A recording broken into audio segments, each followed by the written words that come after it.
زہرا بیگم نے اس کو اٹھتے دیکھ کر پوچھا، ماما کل فارماکالوجی کا وائوا ہے، اس کی تیاری کرنی ہے، بہت مشکل ہے، دعا کیجیے گا آپ سب کامیاب ہو جاؤں میں۔ وہ پریشان نظر آئی تھی۔ انشاءاللہ کامیاب ہوگی، وہ بھی بہترین مارکس کے ساتھ۔ دعا دینے والے اسحار صاحب تھے۔ پڑھائی بھی تو اتنی مشکل ہے نا اس کی۔ کوئی نہیں بیٹا، اللہ کامیاب کرے گا انشاءاللہ۔ خالدہ بیگم نے بھی دعا دی۔ وہ سب کی دعائیں لے کر اپنے کمرے کی جانب چل دی تھی۔ کمرے میں آ کر وہ کتابیں سنبھال کر بیٹھی ہی تھی کہ پلوشا کی کال آ گئی۔ مینے کر لی تیاری تم نے؟ فوراً سوال کیا گیا۔ نہیں بھائی، ابھی کہاں، رہتے ہیں ابھی بھی کچھ ٹاپکس۔ یار کتنا مشکل ہے نا سب، بہت زیادہ جانی۔ چلو اب نکلو، پڑھنے دو اور خود بھی پڑھو، شاباش۔ اوکے اوکے، اللہ حافظ، کل ملتے ہیں، good luck to you too, اللہ حافظ۔ موبائل بند کر کے اس نے واپس ٹیبل پر رکھا اور پڑھنے لگی۔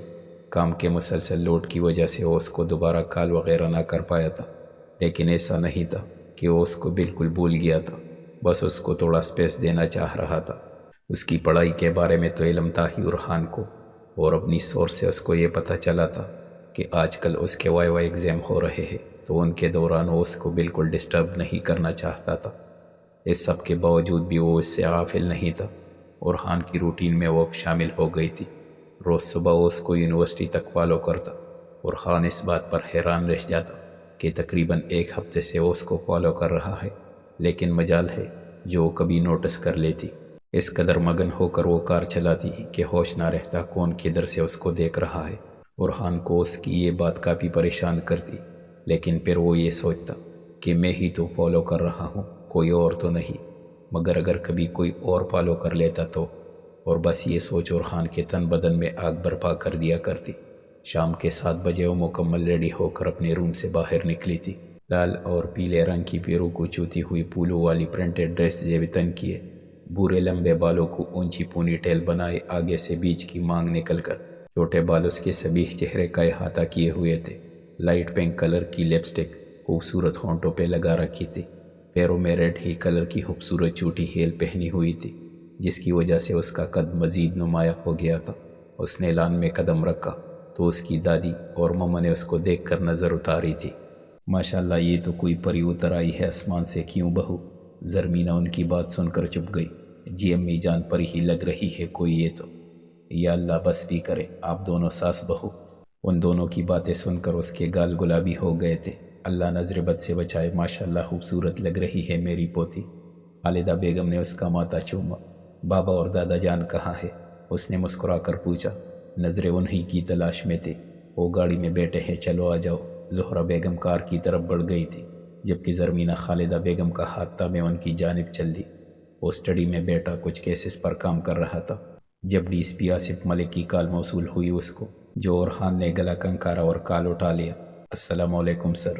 وعلیکم السلام، کیا حال ہے؟ برخوردار بزی تو نہیں تھے؟ آصف صاحب نے استفسار کیا، جبکہ ارحان اب لیپ ٹاپ بند کر کے بیٹھ چکا تھا۔ جی سر، اللہ کا کرم ہے، بزی تھا، پر اب کھانا کھانے جا رہا ہوں۔ آپ سنائے کوئی حکم؟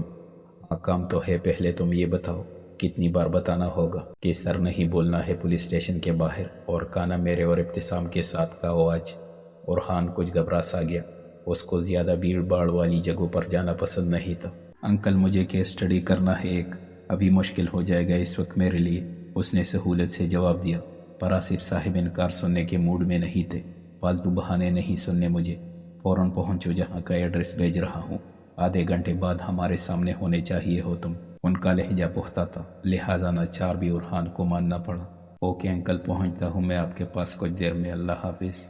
بلیک شلوار قمیض کے اوپر گرے کوٹ پہنے، بال ہاتھوں سے سیٹ کیے، سیدھے ہاتھ میں بلیک گھڑی پہنے، اس وقت وہ ڈی ایس پی آصف ملک اور ان کے بیٹے ابتسام، جو کہ اس کا بچپن کا یار تھا، اور پھر ماسٹرز بھی ان دونوں نے لندن میں ایک ساتھ کیا تھا، ہمراہ کلفٹن میں موجود اس اٹالین طرز پر بنے ریسٹورنٹ میں تھے۔ تبھی ارحان کی اس سے گہری دوستی تھی، لیکن کبھی کبھی ارحان ابتسام کی ضرورت سے زیادہ بچکانہ حرکتوں پر تنگ ہو جاتا تھا، کیونکہ اس کا اور ارحان کا ساتھ بچپن کا تھا، اس لیے دونوں کو ایک دوسرے کے بارے میں ہر طرح کی معلومات تھی۔ ارحان ڈی ایس پی صاحب سے باتوں میں مشغول تھا کہ اس کی نظر سامنے انٹرنس کی طرف اٹھی اور واپس پلٹنا بھول گئی۔ وہ وہی تھی، لال لمبی فلورل فراق پہنے، بالوں کو اونچی پونی ٹیل میں قید کیے، اپنے دادا دادی کے درمیان دونوں کا ہاتھ تھامے، نہ جانے کس بات پر بے تحاشا ہنستے ہوئے نیچے زمین کی طرف دیکھ رہی تھی۔ ہنسی کی شدت سے گال لال سرخ ہو گئے تھے۔ وہ مبہوت سا اسے ہی دیکھا گیا، لیکن پھر اپنے سامنے بیٹھے لوگوں کی موجودگی کو مد نظر رکھتے ہوئے اس نے خود کو قابو کیا اور نظروں کا زاویہ بدل لیا، مگر ابتسام جو اس کی طرف ہی دیکھ رہا تھا، اس کی نظروں سے یہ بات نہ چھپ سکی۔ اس نے فوراً اس سے مت دیکھا جہاں وہ کچھ دیر پہلے دیکھ رہا تھا، اور سامنے کا منظر دیکھ کر اس نے خوشی سے اورحان کے ہاتھ پر اپنا ہاتھ مارا۔ کیا ہو گیا برخوردار، ایسا کیا دیکھ لیا جو دانت اندر نہیں جا رہے؟ آصف صاحب نے پوچھا، جس پر اورحان نے ضبط سے دانت پیسے اور ابتسام کی طرف دیکھا۔ کچھ نہیں بابا، مجھے یاد آیا، یہاں بہت اچھی کافی ملتی ہے، ہم لوگوں کو وہ بھی ٹرائی کرنی چاہیے۔ اس نے فوراً بات بنائی، ٹھیک ہے میں جا رہا ہوں اونر سے ملنے، وہ میرا جاننے والا ہے، واپسی میں آرڈر بھی کر دوں گا۔ ان کے جاتے ہی اورحان نے ایک زوردار مکہ ابتسام کے کندھے پہ رسید کیا۔ وہ دانت پیس کر اس کو ہی دیکھ رہا تھا۔ ارے وہ ظالم انسان، کچھ تو خدا کا خوف کر، اتنی زور سے دے مارا اپنا یہ پتھر کا ہاتھ میرے معصوم کندھے پر، بد دعا دے گا تجھے۔ ہائے اللہ! ابتسام اورحان کو لڑاکا عورتوں کی طرح دہائیاں دے رہا تھا، جبکہ اورحان اب ادھر ادھر متلاشی نظروں سے کسی کو ڈھونڈ رہا تھا۔ تو تم بھی کچھ شرم کرو نا، باپ تمہارا سامنے بیٹھا ہے اور حرکتیں دیکھو اپنی، تمیز ہی نہیں ہے کوئی۔ نظریں اب بھی اس کی ہی تلاش میں تھی۔ میں نے ایسا کیا کر دیا بھائی جان؟ صرف آپ کی نظروں کا تعاقب کیا تھا۔ اچھا اورحان، ایک بات تو بتا، جس طرح سے تو بابی کو دیکھ رہا تھا، لگتا ہے پہلی ملاقات ہو گئی ہے۔ ابتسام اس کے چہرے پر کوئی نظروں سے دیکھ رہا تھا، جبکہ اورحان کو جو ڈھونڈ رہا تھا وہ مل گیا۔ وہ جانے کے لیے ہی کھڑا ہوا تھا کہ ابتسام نے اس کا ہاتھ تھاما۔ او یار پوری بات تو بتا، کہاں چل دیا؟ سب بتاؤں گا، ابھی رک جا، آتا ہوں تھوڑی دیر میں۔ اورحان آگے بڑھ گیا، جبکہ پیچھے بیٹھا ابتسام دوست کے اتنے عرصے کی ریاضت کو ختم ہوتا دیکھ کر نہایت خوش تھا اور سچے دل سے اس کے لیے دعا گو بھی۔ زرمینہ اپنے ہاتھ واش کرنے ریسٹ روم تک آئی تھی۔ ریسٹورنٹ نیا بنا تھا تو اس لیے گرلز اور بوائز کے واش روم تو الگ بنے تھے، مگر ہینڈ واش کرنے کے لیے واش بیسن باہر لگا تھا، گرین ایریا کے درمیان، اور ارد گرد فیری لائٹس لگائی ہوئی تھی جن سے ماحول کافی خوبصورت ہو گیا تھا۔ وہ بیسن پر جھکی اپنی دھن میں مگن ہاتھ دھو رہی تھی، ساتھ ساتھ ہلکے سروں میں کچھ گنگنا بھی رہی تھی۔ اورحان جو ابھی ابھی اس کے پیچھے آیا تھا، اس کی ہلکی سریلی آواز سن کر مسمرے سا کھڑا اس کی پشت کو دیکھ رہا تھا۔ چھوٹے چھوٹے قدم اٹھا کر اس تک آیا اور اب اس کے بالکل پیچھے کھڑا تھا۔ وہ ہلکا سا جھک کر اس نے زرمینہ کے خوبصورت بالوں کی خوشبو اپنے اندر اتاری تھی۔ اورحان کے لبوں پر ہلکا تبسم ہم وقت تھا۔ وہ کچھ اپنے اوپر قابو کرنے کا سوچ رہا تھا کہ زرمینہ ٹیشو باکس سے ٹیشو نکال کر مڑی اور اپنے بالکل پیچھے کھڑے اورحان سے بہت بری طرح ٹکرائی تھی، اس طرح کہ اس کا سر اورحان کے سینے پر لگا۔ اگر اورحان اپنا جھکا سر فوراً نہ اٹھاتا تو یہ لازمی ہونا تھا کہ زرمینہ کا ماتھا اورحان کے ہونٹوں سے مس ہوتا۔ یا اللہ، انسان ہے یا فولاد کا مجسمہ؟ سر درد کرنے لگا میرا۔ اللہ نے آنکھیں نہیں دی کیا؟ وہ اپنا سر تامے ہلکی آواز میں استفسار کر رہی تھی، جبکہ اورحان اس کو نظروں کے ذریعے دل میں اتار رہا تھا۔ السلام علیکم، کیسی ہو؟ نہیں پوچھوں گا کیونکہ وہ تو نظر آ ہی رہا۔ آئی ایم ریئلی سوری، تم اچانک پلٹی، مجھے اندازہ ہی نہیں ہوا، جبکہ زرمینہ خود سے اتنے قریب اس کی آواز سن کر گھبرا گئی۔ وہ بغیر نظریں اٹھائے 2 قدم پیچھے ہوئی۔ اورحان نے بھی بے ساختہ 2 قدم اس کی سمت بڑھا دیے۔ حسین لگ رہی ہو تم ماشاءاللہ، کچھ بولو تو تمہیں سننا چاہتا ہوں میں۔ لہجہ اس کا کچھ بہکا بہکا سا تھا۔ زرمینہ کو خوف سا محسوس ہوا اس سے۔ اس نے فوراً برابر سے نکلنا چاہا، جبکہ اورحان نے اس کا ارادہ بانپ لیا۔ کم سے کم سلامتی کا تو جواب دیتی جاؤ محترمہ۔ وہ ڈیٹ بنا اس کے سامنے سینے پر بازو باندھے کھڑا تھا، جبکہ زرمینہ کا اور اس کی طرف دیکھنا محال ہو گیا۔ اس کی نظریں جھکی ہوئی تھی، لیکن ہمت جمع کر کے نظریں اٹھائی، راستے سے ہٹے۔ زرمینہ نے اب اپنی آنکھیں اورحان کی آنکھوں میں گاڑ دی، جبکہ اورحان کا دل چاہ ایک گستاخی کرنے کا۔ اس نے جھک کر زرمینہ کے منہ پر پونک ماری، جس پہ اس نے منہ دوسری طرف پھیر لیا۔ اورحان اس کی یہ ادا دیکھ کر ہلکا سا مسکرایا۔ ان نظروں سے مجھے نہ ڈراؤ زر، ان کے ہر رنگ سے پہلے ہی واقف ہوں میں۔ زرمینہ نے فوراً اپنا چہرہ اٹھایا۔ اورحان اب بھی اس پہ جھکا ہوا تھا۔ دونوں کے چہرے اس قدر نزدیک تھے کہ ایک دوسرے کے چہروں پہ اپنی سانسیں محسوس کر سکتے تھے۔ نظروں سے نظریں ملی تو ایک کی آنکھوں میں محبت کا جہاں آباد تھا، جبکہ دوسری کی آنکھوں میں غصہ واضح تھا۔ اورحان کو اس کی آنکھوں میں اس دفعہ غصہ دیکھ کر کچھ اطمینان محسوس ہوا۔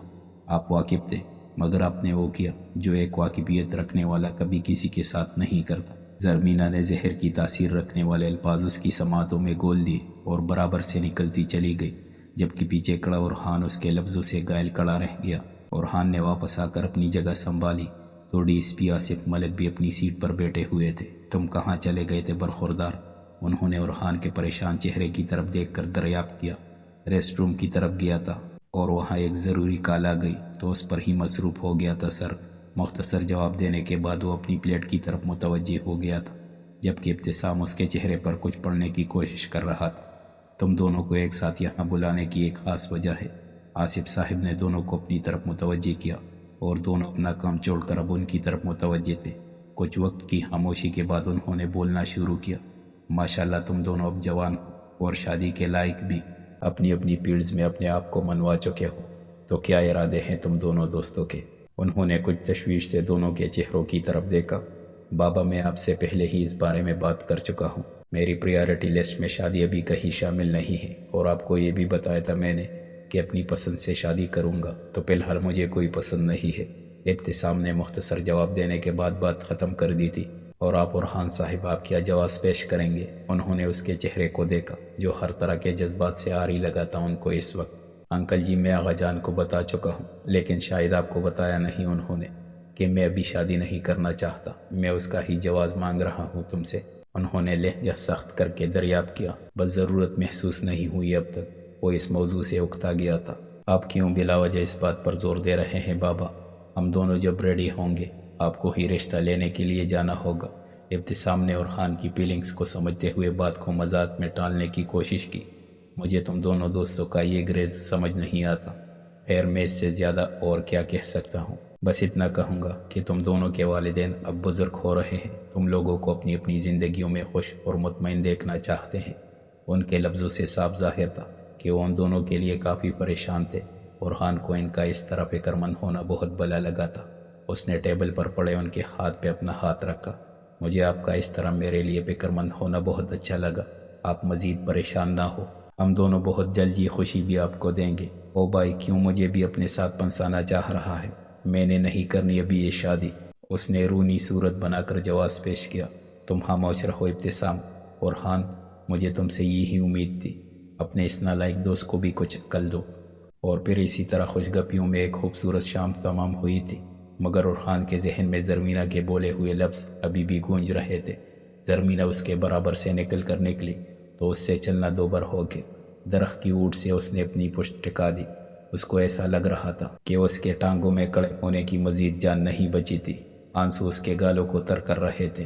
سوچ میں یہی سوار تھا کہ اورحان کی آنکھوں میں آخر کیوں محبت تھی، وہ سمجھ نہیں پڑی تھی کہ یہ اب اورحان کی کون سی چال ہے۔ کیا پتہ میں ہی غلط سمجھ رہی ہوں، کیونکہ یہ تو صرف میں ہی جانتی ہوں کہ اس قدر نفرت کے پیچھے شاید اب بھی محبت ہے۔ آنسو صاف کر کے وہ آگے بڑھ گئی۔ اللہ تیرا شکر ہے جان چھوٹی آخر پیپر سے بھی۔ پلوشا نے زرمینہ کا ہاتھ تھاما ہوا تھا اور وہ دونوں ابھی فرسٹ ایئر کا لاسٹ پیپر دے کر فارغ ہوئی تھی۔ شکر تو ہے یار، پر اب صحیح محنت کرنی ہوگی۔ زرمینہ کو اب بھی فکر لاحق تھی، جبکہ پلوشا سکون میں تھی۔ اب محنت، مگر وہ کیوں؟ پلوشا نے استفسار کیا، جبکہ زرمینہ نے اس کی طرف حیرت سے دیکھا۔ کیا ہو گیا پلوشا؟ سیکنڈ ایئر اور پھر MD تمہیں نہیں لگتا اب زیادہ محنت کرنی ہے؟ ارے ہاں یار یہ تو ہے، مگر تھوڑی دیر تو آرام کر لوں مینے، اتنی جلدی نہیں ہے۔ پلوشا نے کاندھے چکاتے ہوئے حل بتایا، لیکن زرمینہ اب بھی پریشان تھی۔ یہ تو ٹھیک ہے، مگر بس ڈر لگتا ہے نا یار۔ اوپ ایک تو یہ گرمی، کدھر ہے ڈرائیور یار، گرمی لگ رہی ہے۔ اس نے ماتھے پر آئے پسینے کو بیگ میں سے ٹشو نکال کر صاف کیا اور ارد گرد نظریں دوڑائی۔ وہ دیکھو وہاں نظر آ رہی ہے کار، چلو آ جاؤ چلے۔ پلوشا نے اس کا ہاتھ تھاما اور آگے تیزی سے بڑھی۔ ارے بھائی آرام سے۔ زرمینہ اس کے پیچھے کینچی چلی گئی اور اس بھاگ دوڑ میں زرمینہ کا ایڈمٹ کارڈ اس کے بیگ سے نکل کر گر گیا، کیونکہ ٹشو نکلتے وقت بیگ کی زپ کھلی رہ گئی تھی۔ پیچھے کڑا اورحان جو ابتسام کی بہن عائشہ کو کالج سے پک کرنے آیا تھا، کار سے ٹیک لگائے انتظار کر رہا تھا۔ اس دوران اس کی نظر سامنے سے گزرتی ہوئی لڑکی کے بیگ سے گرتے ایڈمٹ کارڈ پر پڑی۔ وہ آگے بڑھا اس کو اٹھانے کے لیے، ایڈمٹ کارڈ ہاتھ میں لیے نام اور باقی ڈیٹیلز دیکھی اور پھر اس لڑکی کی تلاش میں ادھر ادھر نظریں دوڑائی، پر اس کو ہر سمت ایک جیسی لڑکیاں دیکھی، کہیں بھی وہ بوری پونی والی لڑکی نہیں تھی۔ وہ ایڈمٹ کارڈ جینس کی جیب میں ڈال کر واپس کار کے پاس آ کر کھڑا ہو گیا۔ اتنی دیر میں عائشہ بھی آ گئی تھی۔ ارے اورحان بھائی آپ، السلام علیکم، بھیا کیوں نہیں آئے؟ وعلیکم السلام، آپ کے بھیا بزی تھے اور میں فارغ، تبھی انہوں نے مجھے بھیج دیا تمہیں پک کرنے۔ چلو جلدی سے کار میں بیٹھو، گرمی ہو رہی ہے، اور پھر دروازے کھول کر دونوں اندر بیٹھ گئے۔ اچھا بھیا کیوں بزی تھے؟ اس کا اسائنمنٹ جمع نہیں ہوا تھا، جبکہ میرا ہو گیا تھا، تبھی میں آیا ہوں۔ اچھا عائشہ تم میڈیکل پڑھ رہی ہو؟ اسی دوران اس نے اچک کر پینٹ کی جیب میں سے وہ ایڈمٹ کارڈ نکالا۔ نہیں بھائی، میں تو انجینئرنگ کر رہی ہوں۔ کیوں، کیا ہوا؟ عائشہ نے پریشانی سے اس کی طرف دیکھا۔ ارے یار یہ ایڈمٹ کارڈ ہے، اورحان نے وہ اس کے ہاتھ میں تھمایا۔ یہ ایک لڑکی کی بیگ سے گر گیا تھا، میں نے اٹھا لیا، لیکن جب تک اس کو دیکھا تب تک وہ شاید جا چکی تھی۔ تم دیکھو، کیا پتہ جانتی ہو، میڈیکل کی لڑکی ہے۔ خیر یہ تو، عائشہ کارڈ پہ لکھی ڈیٹیلز پڑھنے لگی۔ بھائی ایک تو یہ میڈیکل کی جو ہے سو ہے، اوپر سے جونیئر ہے مجھ سے، میں جانتی ہی نہیں، لیکن بیچاری کو بڑا نقصان ہوگا۔ عائشہ نے تشویش سے وہ ایڈمٹ کارڈ کار کے ڈیش بورڈ پر رکھ دیا۔ کوئی بات نہیں، میں نے ایڈریس دیکھا تھا، تمہارے گھر سے نزدیک ہے، میں ڈراپ کر دوں گا یہ اس کے گھر۔ مگر بھائی آپ کو کتنی پرابلم ہوگی؟ ارے نہیں، بس قریب ہی ہے، دیکھو تمہارا گھر بھی آ گیا۔ چلے ٹھیک ہے، اچھا آپ اندر آئیے نا، چائے پی لے۔ عائشہ نے کار سے اتر کر اس کو آفر کی۔ نہیں ابھی جانا ہے تمہارے بھائی کے پاس، اور پھر یہ کارڈ بھی، پھر کبھی ضرور انشاءاللہ۔ اورحان نے مسکرا کر معذرت کر لی، جس پر عائشہ نے اسے اللہ حافظ کہتی گیٹ کی طرف بڑھ گئی۔ اورحان نے کار آگے بڑھا دی۔